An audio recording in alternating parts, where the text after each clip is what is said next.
오늘 살펴볼 하나님의 말씀은 요한복음 4장으로 가겠습니다.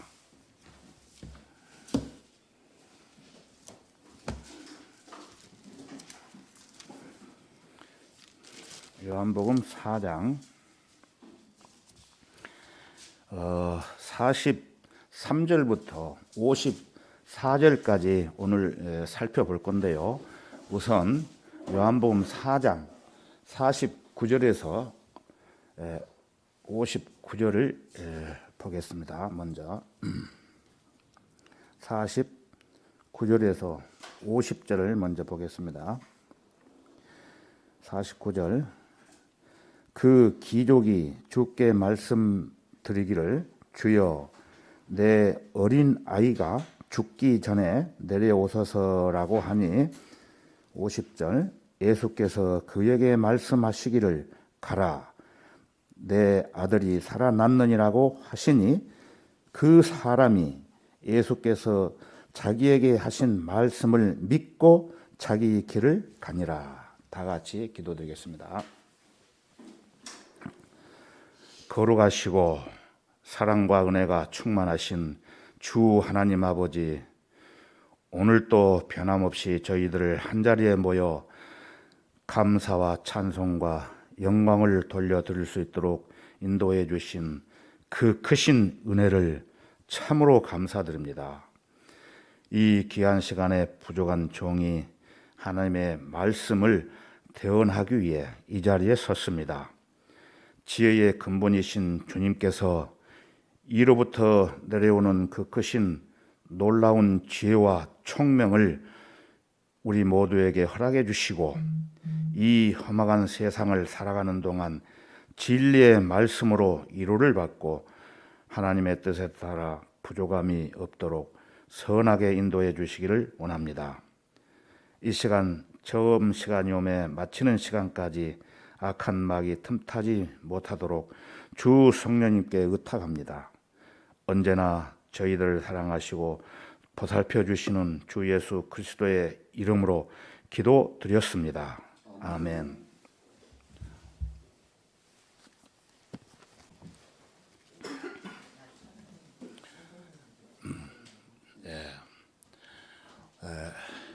오늘은 어떤 귀족의 믿음이라는 제목으로 말씀을 드리겠습니다.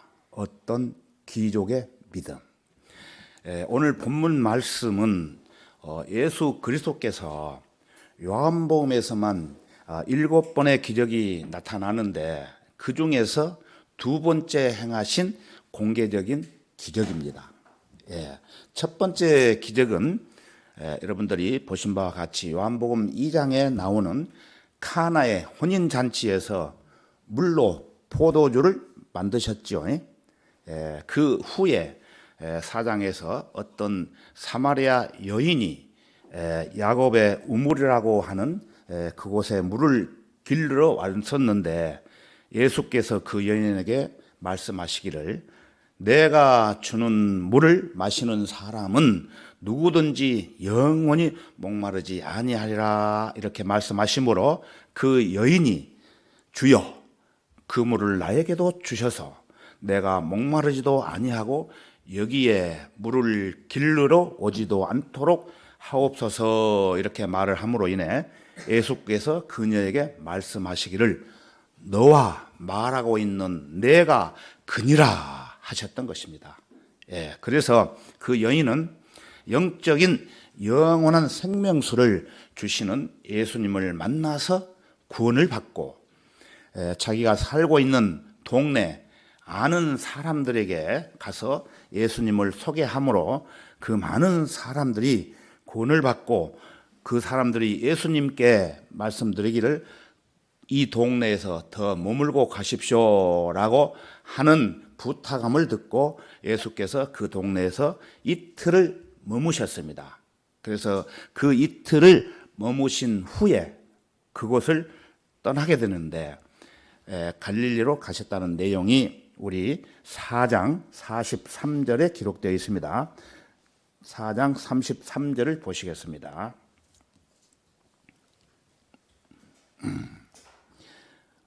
이틀 후에 주께서 그곳을 떠나 갈릴리로 가시니라.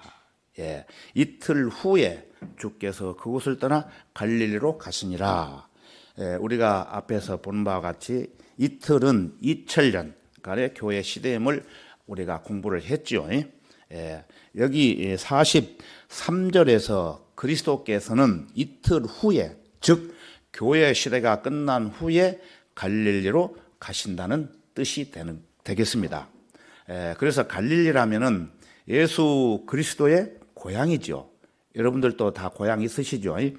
예수 그리스도께서 태어난 고향이 갈릴리였습니다. 그 교회 시대가 끝나면 교회는 모두 휴고되고 지상에 한 사람도 남아있지 않게 됩니다. 그리스도의 공중 재림 이후 이 지상에는 구원받지 못한 유대인과 이방인들만 남아 대환란을 걸치게 됩니다. 무서무서한 아주 무시한 대환란이 닥쳐오게 되는 것이에요. 그래서 그 대환란이 다 끝나갈 무렵 드디어 그리스도의 지상 재림이 이루어지는데 그때 그리스도께서 유대인에게로 돌아오시는 거예요. 그 장면이 여기 43절에서 이틀 후에 주께서 그곳을 떠나 갈릴리로 가시니라고 예표로 설명되고 있는 것입니다. 44절을 보시면은 44절 예수께서 친히 증거하시기를 선지자는 자기 고향에서 존경을 받지 못하느니라고 하시니라. 여러분들 고향의 사람들에게 너무 많은 것을 자기를 알려주었기 때문에 아무리 훌륭한 사람이 된다 할지라도 돌아가면은 어떻게 됩니까? 존경을 받지 못합니다. 그래서 예수께서 친히 증거하시기를 선지자는 자기 고향에서 존경을 받지 못하니라고 말씀을 하셨어요. 그래서 예수님은 자기 고향에서 존경을 받지 못했습니다. 그리스도께서 이 말씀을 이곳에서만 하는 게 아니고 마태복음 13장 57절과 마가복음 6장 4절과 누가복음 4장 24절에서 이와 같이 동일하게 언급을 하셨습니다. 예수께서 친히 증거하시기를 선지자는 자기 고향에서 존경을 받지 못하느니라 하시니라. 못하느니라고 하시니라. 이 말씀을 뒷받침하고 있는 마태복음 13장 54절을 한번 찾아보겠습니다. 마태복음 13장입니다. 13장 54절부터 58절까지를 제가 읽겠습니다. 못 찾으셨으면 제가 읽겠습니다. 들어보시기 바랍니다. 54절부터 58절까지 천천히 읽겠습니다. 주께서 자기 고향으로 오셔서 사람들을 해당에서 가르치시니 그들이 놀라며 말하기를 이 사람의 이런 지혜와 이 같은 능력 있는 일들이 어디서 났는가? 이 사람은 목수의 아들이 아니냐? 그의 모친은 마리아라 하지 않느냐? 또 그의 형제들은 야고보와 요새와, 여기 요새라고 되어 있는데 개역 성경에는 요셉으로 나와요. 잘못 기록되어 있어요. 형제들과 야고보와 요새와 시몬과 유다가 아니냐? 또 그의 누이들은 모두 우리들과 함께 있지 않느냐?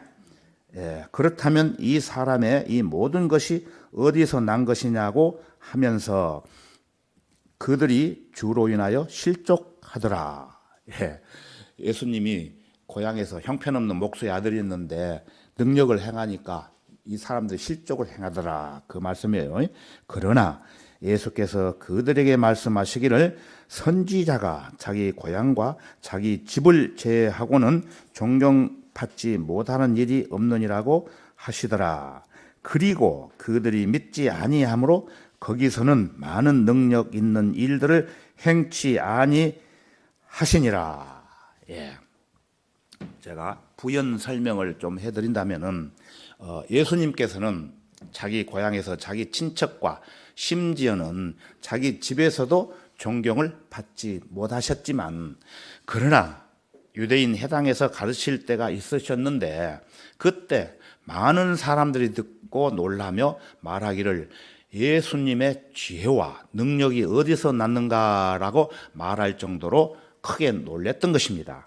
그렇지만 그들 중에 믿지 않는 사람들로 인해서 예수님께서는 자기 고향에서 많은 능력을 행치 아니하시고 다른 곳으로 이동을 하시면서 말씀하시기를 선지자는 자기 고향에서 존경을 받지 못하느니라고 말씀을 하셨던 것입니다.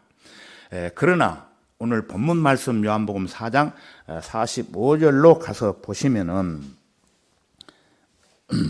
다시 본문 말씀 요한복음 4장 45절을 보겠습니다.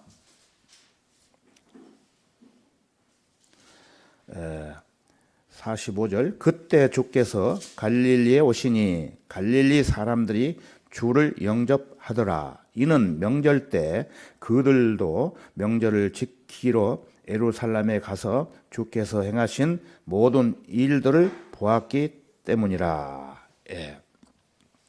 이 갈릴리인들은 비록 예루살렘으로부터 아주 멀리 떨어져서 살아가고 있었지만 율법에서 유대인들의 모든 성인 남자들에게 명한 대로 명절 때마다 예루살렘으로 올라가서 율법에 규정된 대로 명절을 지키게 했던 것입니다.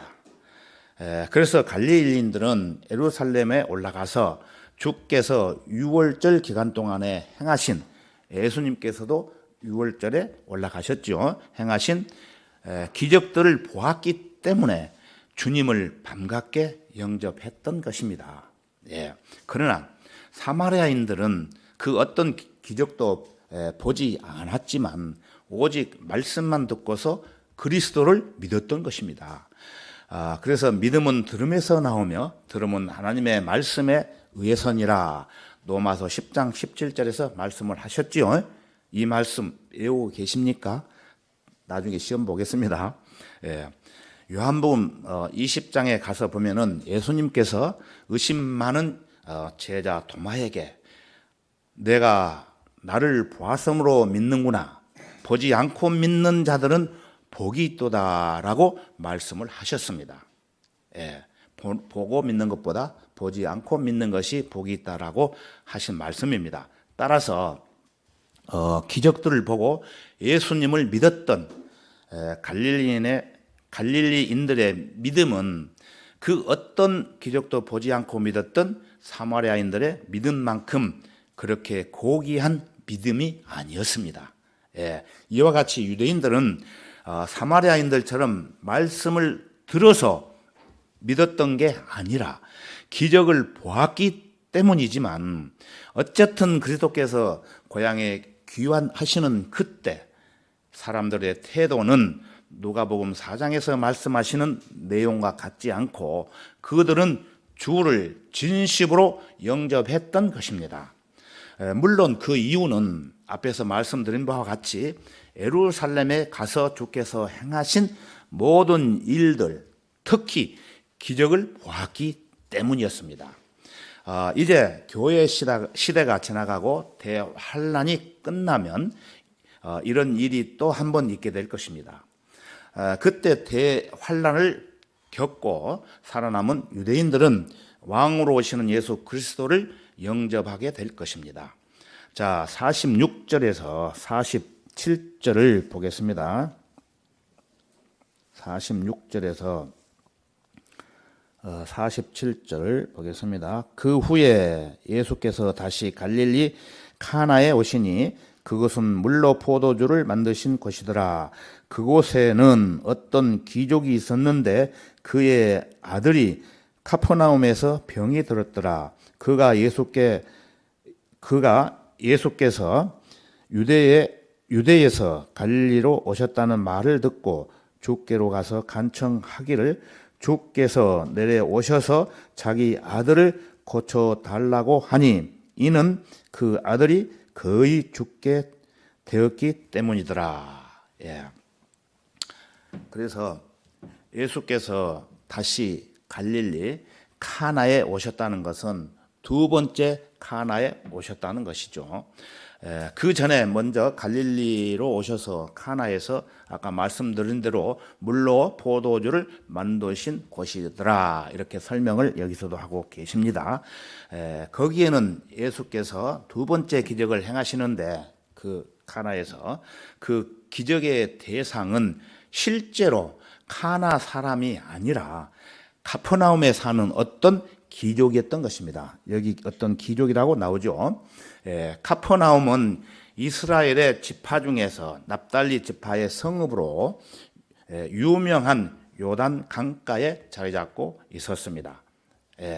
46절에 나오는 어떤 귀족이라면은 지위도 있고 권력도 있고 명예도 있으며 또 돈도 많은 부자일 것이 분명합니다. 그러나 이런 것들이 결코 자기 아들의 병을 낫게 하는 것까지는 해결하지는 못했던 것입니다. 병이 낫고 죽지 않는 문제를 정말로 해결하고 싶다면 누구든지 주님을 믿고 주님께로 가서 간청하는 수밖에 없습니다. 여기에 나오는 그 귀족이 하듯이 주께서 내려오셔서 병든 아들을 고쳐 달라고 간절히 요청할 수밖에 없다는 것입니다. 예수 그리스도를 정말로 믿는다면은 그분께 아뢰고 믿고 맡겨 드리면 되는 것입니다. 누가복음 7장 6절이나 마태복음 8장 8절에 보면은 죽게 된 종을 살려달라고 주님께 요청한 한 백부장이 나옵니다. 거기에 나오는 이 백부장은 신약 성경에 나오는 5명 중에 한 사람으로서 수하에 100명을 거느리는 군인 장교였습니다. 최초로 언급되는 이 백부장은 중풍병으로 자기 집에 누워 고통 중에 있는 자기 종의 병을 고쳐달라고 예수님께 말씀을 드리자 예수님께서 말씀하시기를 내가 가서 그를 고쳐 주리라고 말씀하시는 주님께 이 백부장은 주여 주께서 내 지붕 아래로 오시는 것을 내가 감당할 수 없사오니 오직 말씀만 하소서 오지 마시고 그러면 내 종이 나을 것이옵니다 라고 답변을 했습니다. 예수님께서 이 말씀을 들으시고 놀라워하시며 따르는 사람들에게 말씀하시기를 진실로 내가 너희에게 말하노니 이스라엘에서는 이처럼 큰 믿음을 본 적이 없나니 결코 없도다라고 격찬해 주셨던 것입니다. 이처럼 오늘 본문에 등장하는 어떤 귀족이 자기 아들의 병을 낫게 해주기 위해서 예수께서 유대에서 갈릴리로 오신다는 말을 듣고 아버지인 그 귀족이 주께로 가서 간청하여 말씀드리기를 주께서 우리 집에 내려오셔서 자기 아들의 병을 고쳐달라고 했던 것입니다. 이것은 열왕기하 5장에 보면은 그때 시리아 왕의 군대 대장 나하만이라는 장군이 있었는데 이 장군은 문둥병에 걸려서 그 문둥병을 낫기 위해 하나님의 사람 엘리사의 집 문 앞에서 엘리사를 기다리고 있었는데 엘리사는 직접 나가지 않고 신부님꾼을 보내서 그에게 말하기를 네가 가서 요단 강가에 7번씩 씻으라. 그리하면 네 살이 회복되고 네가 깨끗게 되리라. 문둥병이 나았으니까 요단 강가에서 7번 씻으라고 이렇게 그 신부문꾼을 통해서 말을 했던 것입니다. 그러자 나만이 대노하여 돌아가며 말하기를 보라 나는 그가 반드시 내게로 나와서 주 그의 하나님의 이름을 부르며 그의 손으로 나의 병든 부위를 쳐서 문둥병을 고치리라고 생각을 했던 것입니다. 그처럼 오늘 본문의 말씀에 나오는 이 기족도 그리스도께서 먼 곳에서도 병자를 치유할 수 있을 것이라고 생각하지 않고 반드시 병자가 있는 곳에 예수님께서 직접 오셔야만 치유하실 수 있을 것으로 여겼다는 점에서 그의 믿음이 아주 연약하였음을 보여주기도 하는 장면입니다. 48절을 보시면은 그러자 예수께서 그에게 말씀하시기를 너희는 표적들과 이적들을 보지 아니하고는 전혀 믿지 아니하리라고 하시더라. 이처럼 그때 유대인들은 표적들과 이적들을 보지 않고는 믿지 않은 사람들이었습니다. 따라서 예수께서 이 귀족에게 힐난하시는 말씀을 하신 이유는 이 귀족이 하늘에 속한 가르침을 받고자 하는 마음은 전혀 없이 오로지 죽어가고 있는 자기 아들의 목숨을 건지기 위한 순전히 육신적인 목적으로 예수님을 찾아온 것을 아셨기 때문일 것이라고 추측해 볼 수 있는 것입니다. 이렇게 이 귀족만이 아니라 대부분의 유대인들은 오직 그리스도께서 행하신 기적들을 보고 감탄을 하여 호기심이나 현세적인 이익에 이끌려 그리스도를 따랐을 뿐이고 또 그리스도께서 그들에게 전하는 하늘에 속한 구원의 진리나 그리스도 자신에 대해서 제대로 된 관심을 기울이지 않았던 것입니다. 그러나 그리스도께서는 그것이 나쁘다고 질책하시는 것이 아니고 유대인들이 원하는 바가 무엇인지를 말씀하고 계실 뿐이에요. 그래서 유대인들은 표적을 구하는 백성들입니다. 그렇기 때문에 그리스도께서는 자신이 하나님의 아들이심을 증거하기 위해 유대인들에게 기적들을 일으켜 그 표적을 보여주셨던 것입니다.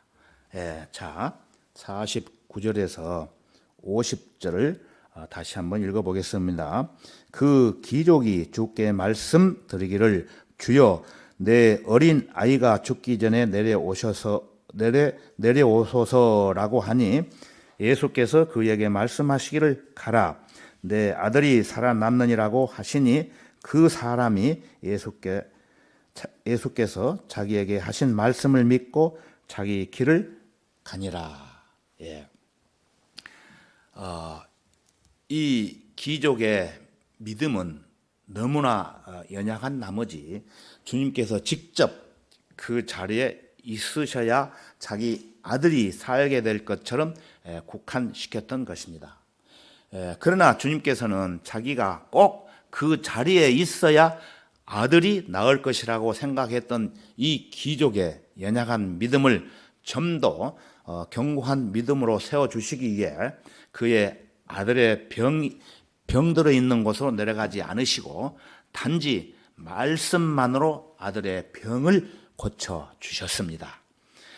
주님은 그 귀족에게 가라 내 아들이 살아났느니라고 말씀하신 것은 그의 아들이 이미 그 시간에 고침을 받았다는 것을 또 의미하는 것입니다.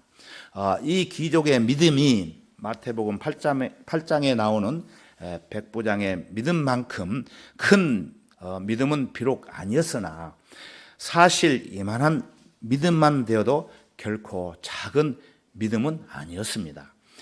우선 그는 자기 자식이 죽게 되었을 때 예수 그리스도께로 찾아올 만한 믿음이 충분히 있었으며 가라 네 아들이 살아났느니라는 주님의 말씀이 떨어졌을 때 그 말씀대로 되리라는 것을 믿고 조금도 의심하지 않았다는 것입니다.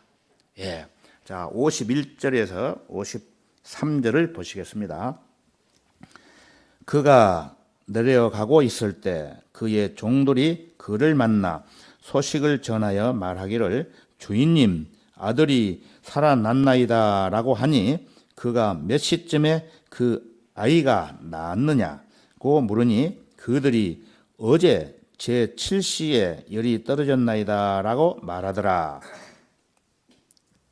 그러므로 그 아버지는 그 시간이 예수께서 자기에게 내 아들이 살아났다고 말씀하신 그 때인 줄 알고 그 자신과 온 집안이 믿으니라. 예. 이 귀족의 아들이 병에서 회복되어서 살아났다는 기쁜 소식을 전하기에 카퍼나움에서 카나로 가는 길목에서 이 귀족을 만난 그의 종들은 그리스도와 자신들의 주인 사이에서 무슨 일이 일어났는지 대해서 전혀 모르고 있었어요. 예, 단지 자신들의 주인인 아들이 살아났다는 좋은 소식만을 전하기에 주인께로 가고 있었던 것입니다. 그러나 그 귀족은 주님께서 가라, 네 아들이 살아났느니라고 하신 말씀을 듣고 정말 자기 아들이 살아났는지 여부를 확인하기 위하여 그 길로 당장 집으로 달려간 게 아니었음을 우리는 이 구절에서 엿볼 수가 있습니다. 그 귀족이 귀가하던 길에 자기에게 좋은 소식을 들고 달려온 종들에게 그 아이가 낳은 게 몇 시쯤 있는지 하고 종들에게 물어보니까 오늘 몇 시쯤이 아니라 어제 제 7시에 열이 떨어졌다고 이렇게 대답을 했죠. 말씀에 보면은 자, 어째서 어제인가? 카퍼나움에 사는 그 귀족이 찾아와 주님을 만난 곳은 카나였습니다. 카나. 길어야 4시간이면 카나에서 카퍼나움까지 걸어갈 수 있는 거리인데 예수님께서 가라, 네 아들이 살아났느니라고 말씀하신 것이 제 7시, 그러니까 오후 1시쯤이었습니다. 그래서 예수님의 말씀을 듣고 그가 즉시 귀가했더라면은 그날 해지기 전에 집에 당도했을 만한 거리였던 것입니다. 그런데 그가 즉시로 귀가하지 않고 그 이튿날 느긋한 기분으로 귀가하고 있었던 것입니다. 그가 카나에 남아서 그날 밤 무엇을 했는지, 카퍼나움에 집으로 돌아가면서 무엇을 했는지 우리는 알 수 없지만 한 가지 분명한 것은 그가 가라, 네 아들이 살아났느니라는 주님의 말씀이 떨어졌을 때 그 귀족은 그 말씀대로 되리라는 것을 믿고 조금도 의심하지 않았다는 것입니다. 정말 대단한 믿음이 아닐 수 없습니다. 이것이 진짜 믿음이라는 것입니다. 여러분, 네 아들이 살아났다고 가라 했을 때 정말 갈 수 있는 믿음이 있으십니까? 그래서 정말 대단한 믿음이 아닐 수 없다고 말씀을 드리는 것입니다. 그래서 그 이튿날 뜨뜻하게 귀가하다가 종들을 만났을 때 그는 자기 아들이 아닌 게 아니라 살아났음을 확인했어요. 그러나 실은 그게 중요한 것이 아니었습니다. 그건 이미 믿고 있었기 때문입니다. 그는 죽어가는 아들이 열이 내리기 시작한 시각이 바로 예수님께서 말씀하시던 그 시각과 정확하게 일치하는가 여부가 궁금했던 것입니다. 그가 종들에게 몇 시에 그 아이가 낳았느냐고 물었던 것은 자기 아들이 낳았다는 그 사실 자체보다는 예수 그리스도의 말씀의 능력이 얼마나 놀랍도록 역사하신가를 재확인하고 싶었던 것이에요. 예수 그리스도께서는 카퍼나움에 있는 그 귀족의 집으로 가시지도 않았고 죽어가고 있는 그 아들의 몸에 손을 얹지도 않으셨으며 그 어떤 접촉도 없었고 그 어떤 행동도 없었습니다. 다만 가라, 내 아들이 살아났느니라고 말씀만 하셨던 것입니다. 이것이 어떤 말씀이기에 권위와 능력으로 더러운 영들에게 명령하시니 그들이 나가는가? 누가복음 4장 36절에서도 이렇게 말씀을 하셨습니다.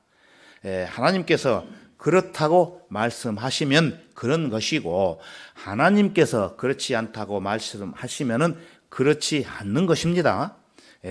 하나님께서 말씀하신 것을 인간이 감히 이러쿵 저러쿵 할 수가 없고, 또 그럴 필요도 없어요. 이것이 믿음이기 때문이에요.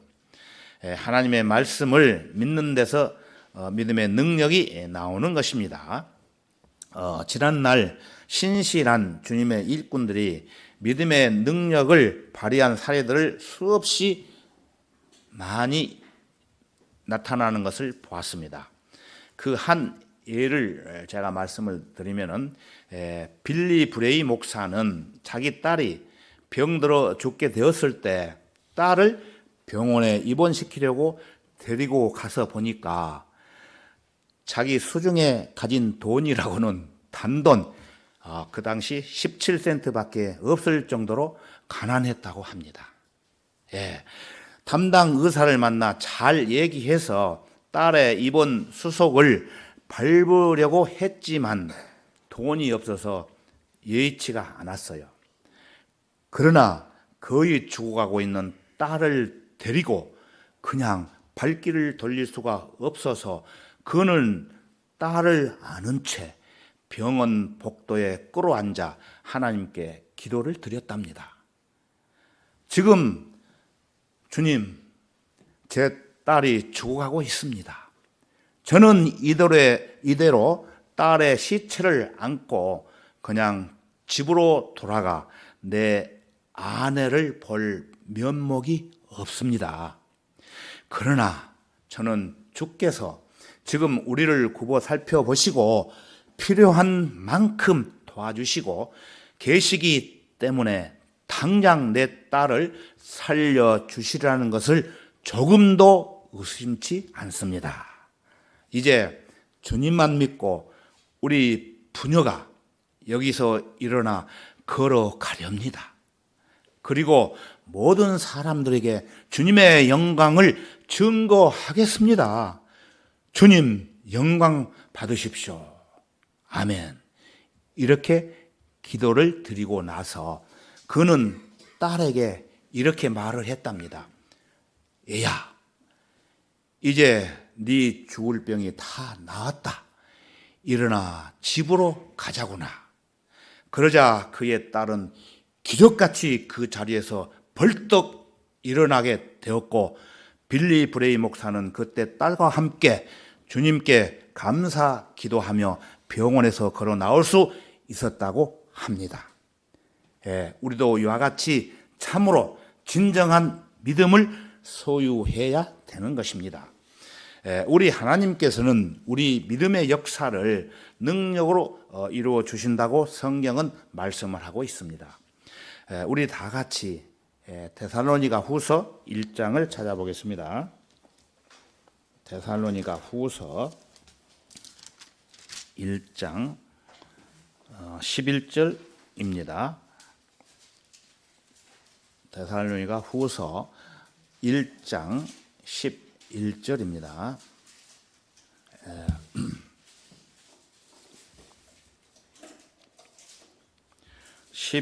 11절부터 12절까지 제가 읽겠습니다. 들어보시기 바랍니다. 11절.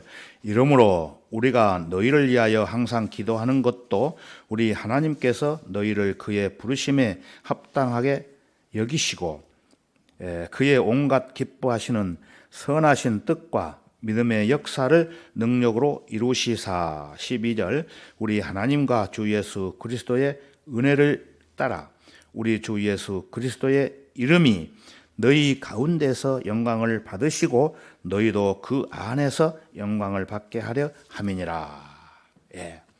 우리 믿음의 역사를 능력으로 이루어 주셔야만 우리 주 예수 그리스도의 이름이 우리 가운데서 영광을 받으신다고 말씀을 합니다. 그리고 우리도 그 안에서 영광을 받게 된다는 것입니다. 그러나 그리스도인들 가운데 많은 사람들이 믿음의 참 뜻을 제대로 이해하지 못하고 있는 게 사실이에요. 그래서 그들의 믿음은 추상적이고 허구적인 경우가 많아요. 믿음이 추상적이고 허구적이기 때문에 그들이 믿는다는 하나님을 추상적이고, 믿는다는 것은 하나님을 추상적이고 허구적인 하나님으로 만들고 있는 것입니다. 하나님을 믿는다는 것은 성경이 증거하고 있는 하나님, 실질적으로 살아서 역사하시는 하나님을 믿는 것입니다. 하나님은 살아 계십니다. 하나님을 믿는다는 것은 곧 하나님의 말씀을 믿는 것입니다. 따라서 말씀을 믿지 않으면서 하나님의 능력을 기대한다는 것은 불가능합니다. 믿음의 역사가 능력으로 이루어지기를 원한다면 여러분의 믿음은 말씀에 토대하고 있는 믿음이 되어야 하는 것입니다. 그럴 때 여러분의 믿음은 능력을 갖게 되는 것입니다. 하나님의 말씀을 있는 그대로 믿지 못하며 말씀을 애곡하고 변개하고 사사로이 해석하면서 하나님의 말씀을 믿는다고 결코 말할 수 없으며, 이런 엉터리 믿음이 능력을 갖는다고 주장하는 것은 거짓말에 불과합니다. 그러나 진정한 그리스도인들은 추상적이고 허구적인 믿음이 아닌 하나님의 말씀을 정확하게 그 말씀을 토대로 해서 믿고 그분의 부르심에 합당한 하나님의 자녀가 되기 위해서는 어떠한 역경과 고난과 어려움이 우리에게 몰아칠지라도 오직 주님만을 위해서 주님 만나 뵐 그날까지 이 세상의 신인 마귀의 공격으로부터 시험을 당하지 않고 주님의 군사로서 최선을 다해 하나님의 선하시고 기뻐하시고 온전하신 뜻을 입증하며 선하게 삶을 살아가는 그리스도인들이 되어야 되는 것입니다. 그렇지 않으면은 그리스도의 심판석에서 받을 상이 하나도 없어요. 그래서 고린도전서 3장 12절에서 15절까지 보게 되면은 이제 누구든지 이 기초 위에 금이나 은이나 보석이나 나무나 집이나 그루터기로 지으면 각 사람이 일한 것이 나타나게 되리니 그날이 그것을 밝힐 것이라. 이는 그것이 불로서 드러나고 또 그 불은 각 사람의 일한 것이 어떤 종류인지를 시험할 것이기 때문이라. 만일 어떤 사람의 일한 것이 세운 그대로 있으면 그는 상을 받을 것이요, 만일 어떤 사람의 일한 것이 불타버리면 그는 손해를 당하리라. 그러나 그 자신이 구원을 받게 되지만 불에 의해서인 것처럼 그렇게 되리라고 말씀을 하셨습니다. 누구든지 구원받고 잘못 살아도 지옥에는 가지 않습니다. 한 번 받은 구원은 영원한 구원이기 때문이에요. 그러나 받을 상은 하나도 없게 된다는 말씀입니다. 어떤 그리스도인은 상 하나 받지 않으면 어때? 지옥에 가지 않고 천당 화장실이라도 가면 되지 뭐, 이렇게 말하는 사람들이 간혹 있습니다. 그러나 이렇게 말하는 사람들은 구원을 받지 못한 사람이 아닌가라고 생각을 해봅니다. 그러니까 이 세상에 푹 빠져 하나님보다 세상을 더 사랑하겠지요. 자, 그러면 이제 결론을 말씀드리겠습니다. 우리 다 같이 요한복음 4장 53절로 가겠습니다. 다시 요한복음 4장 53절입니다. 53절을 우리 다 같이 한 목소리로 천천히 읽어보겠습니다. 요한복음 4장 53절입니다. 시작. 그러므로 그 아버지는 그 시간이 예수께서 자기에게 내 아들이 살아났다고 말씀하신 그때인 줄 알고 그 자신과 온 집안이 믿으니라. 54절을 제가 읽을게요. 이것이 예수께서 유대에서 갈릴리로 오신 후에 행하신 두 번째 기적이라. 예수께서 내 아들이 살아났느니라고 말씀하셨던 그 순간에 그 아버지가 믿음으로 주 예수 그리스도의 말씀을 받아들였던 것입니다. 그 뒤에 따라오는 일은 너무나도 자연스러운 일이었습니다. 주 예수 그리스도를 아버지가 믿음으로 인해 그 가족, 온 식구가 주 예수 그리스도를 믿게 되었던 것입니다. 그가 집으로 가서 제일 먼저 자기 아내를 만나게 됩니다. 그래서 그 아내의 눈에서는 기쁨의 빛이 나타났습니다. 그 아내 여자는 자기 남편에게 말하기를 우리 아이가 병이 들기 전과 똑같아졌어요. 다 나았어요. 우리 아이는 병이 다 나았단 말이에요. 이제 건강해졌어요. 오, 나의 사랑하는 남편이요. 주님께서 그대의 기도를 들으시고 그렇게 멀리서도 우리 아들이 건강해졌다고 말씀하신 그 예수님이야말로 얼마나 놀라운 분이신가요? 저도 그 예수님을 믿습니다. 제가 그분을 믿어요 라고 말했을 것입니다. 분명히 그 여자는 그런 식으로 말했을 것이라고 저는 확신합니다. 그녀의 남편 속에서 이루어졌던 과정이 그녀의 남편 속에서 이루어졌던 과정이 그녀의 마음 속에서도 똑같이 일어나고 있었기 때문입니다. 자, 이제 그 어린 아들에 대해서 좀 생각을 해봅시다. 아버지는 그 아이에게 카나에서 놀라운 예수님의 도움으로 네 병이 나았다고, 그래서 살아나게 되었다고 말을 했을 겁니다.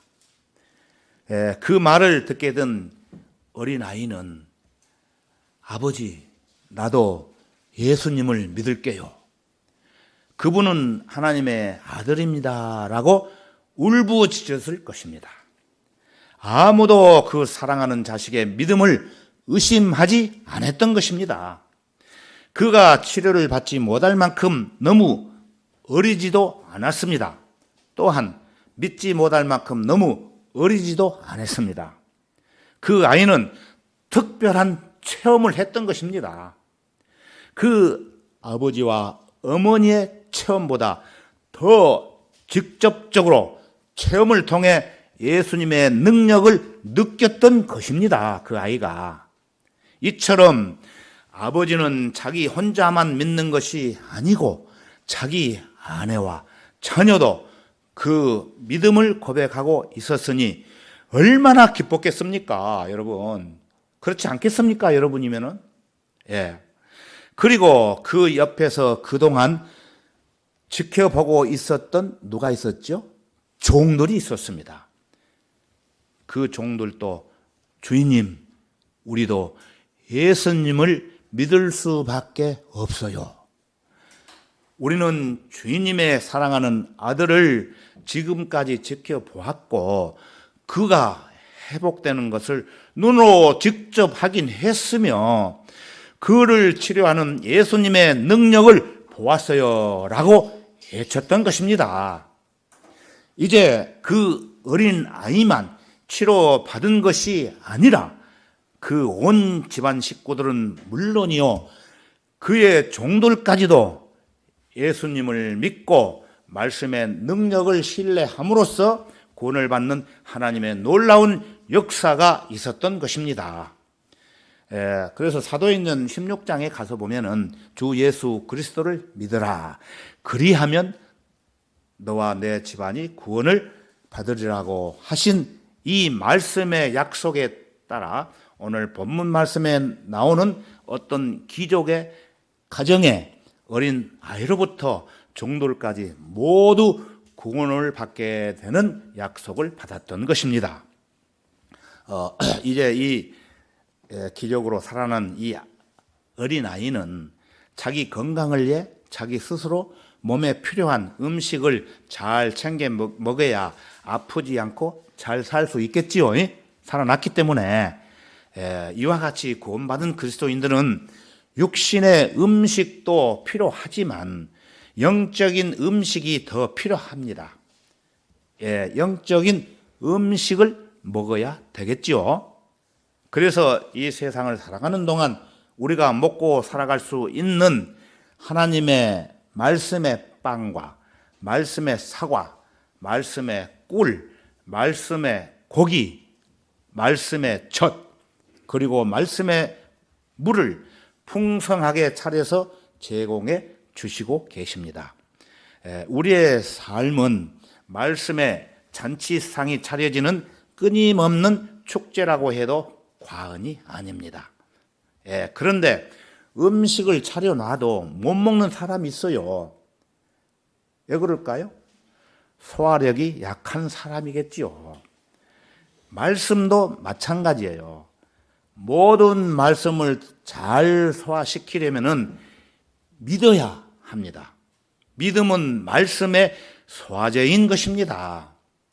모든 말씀을 소화해서 흡수하는 영적 체질이 되려면 믿음이 그냥 그대로 있는 것이 아니라 장성해서 자라가야 됩니다.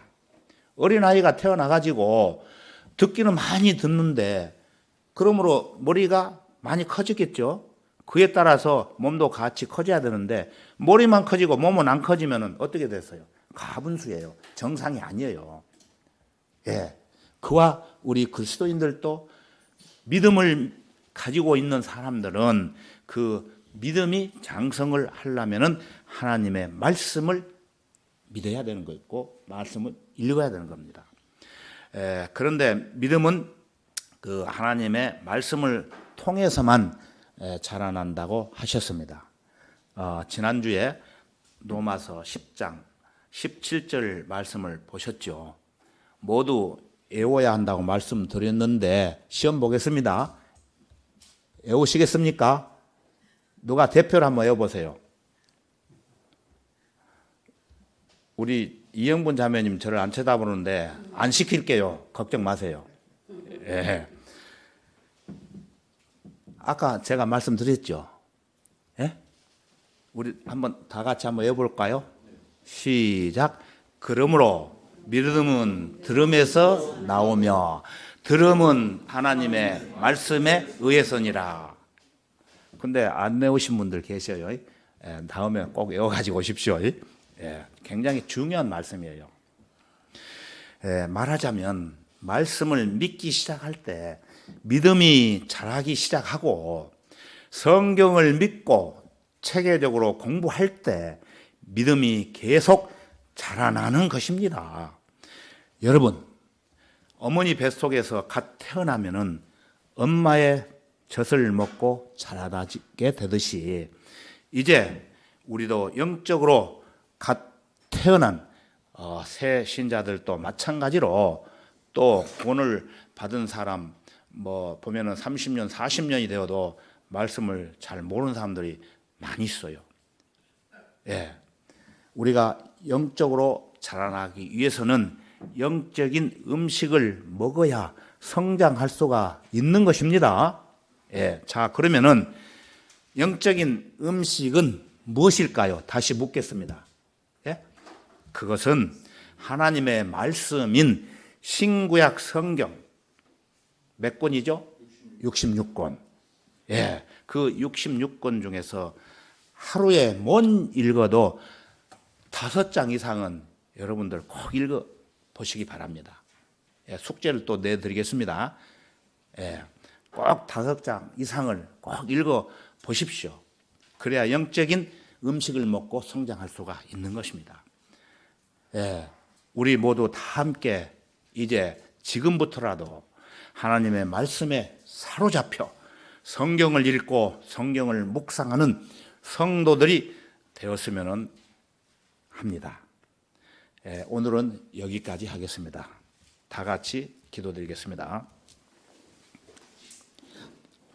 참으로 감사하신 주 하나님 아버지, 오늘은 갈릴리 카나에서 일어난 두 번째 기적을 통해 어떤 귀족이 주님의 사랑과 은혜로 구원을 받고 온 가족과 그 집 종들까지도 구원을 받는 그 귀족의 믿음에 대해서 살펴봤습니다. 우리들도 이 귀족의 믿음을 본받아 우리 주변에 구원받지 못한 혼도를 위해 은혜의 복음을 전할 수 있도록 마음을 새롭게 다짐할 수 있는 계기가 되었으면 합니다. 우리는 무엇보다도 하나님의 말씀인 성경을 많이 읽고 부지런히 배워서 믿음이 성장될 수 있도록 인도해 주시고 그 믿음을 지키며 잃지 않고 끝까지 간직하고 잘 지켜서 승리하는 성도들이 되도록 도와주시기를 간절히 원합니다. 이 믿음을 우리에게 허락해 주신 주 예수 그리스도의 이름으로 기도드렸습니다. 아멘. 다 같이 찬송가 한 장 부르시겠습니다. 믿음이 이기네죠. 463장입니다. 463장 믿음이 이기네. 가사를 의미하면서 부르시겠습니다.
오늘 오전 예배 마치겠습니다.